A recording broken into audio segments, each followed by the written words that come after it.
Etnis Tionghoa. Jalur sutra hingga kolonial Belanda. Awal mula penduduk etnis Tionghoa datang ke Nusantara terjadi sejak ribuan tahun lalu.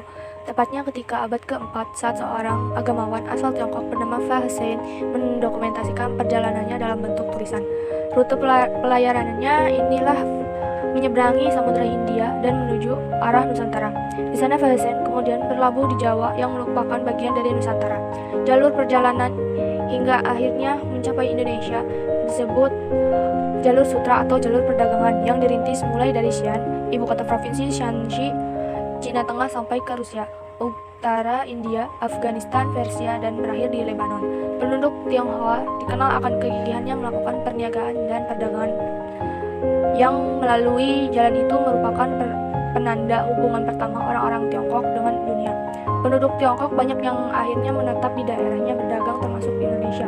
Perkawinan campur dengan masyarakat asli Indonesia akhirnya menghasilkan etnis Indo-Cina.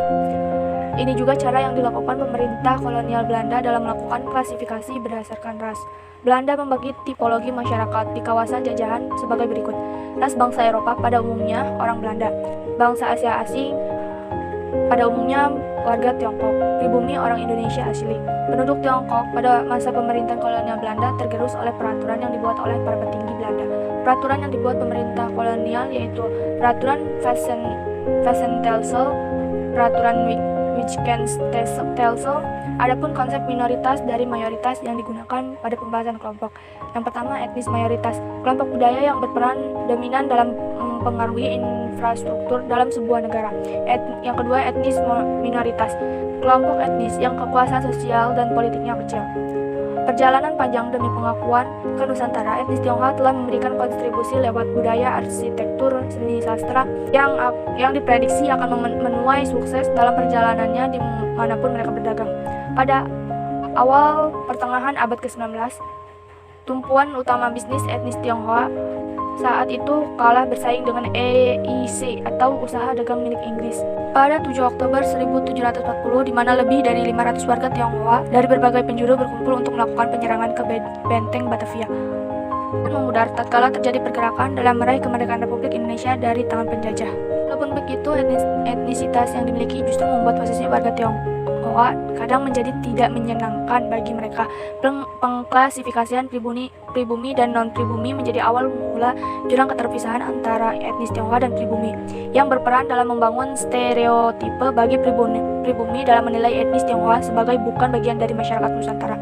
Adapun etnis Arab, sejarah orang Arab di Indonesia berkembang tidak lepas dari sejarah masuknya perantau Arab di Indonesia. Memperkuat dugaan bahwa agama Islam masuk ke Indonesia secara sukarela dibawa oleh pedagang-pedagang Arab. Orang-orang Arab yang bermukim di Nusantara sebagian besar berasal dari Hadramaut, Yaman, Maskat, tepian Teluk Persia, Hijaz, Mesir, atau dari pantai timur Afrika. Mereka berbaur dengan masyarakat lokal di Nusantara. Tradisi yang mereka bawa dari kampung halaman mereka menjadi ciri khas tersendiri. Yang pasti dari sebagian di antara mereka adalah membawa misi dakwah untuk menyebarkan Islam di Nusantara hingga membentuk lembaga pendidikan formal dan non-formal. Lapisan sosial, yang pertama golongan sada, yang kedua golongan qabail, yang ketiga golongan asyaikh atau masyayikh. Peran dan kontribusi orang Arab di Indonesia penting dalam proses dan perkembangan Islam di Nusantara yang ditandai dengan tersebarnya majelis taklim yang diikuti oleh masyarakat pribumi.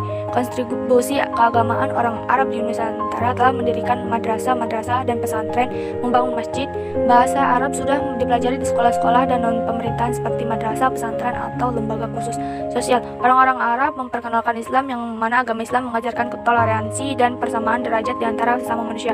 Ajaran Islam dapat menarik perhatian para penduduk Indonesia.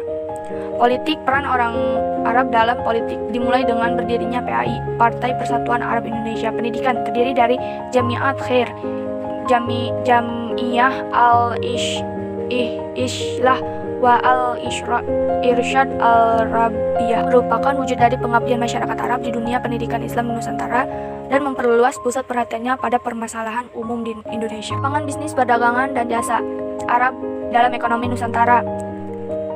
Coba berdagang dan mencari peruntungan lebih baik yang tidak dapat disediakan di tanah air sendiri.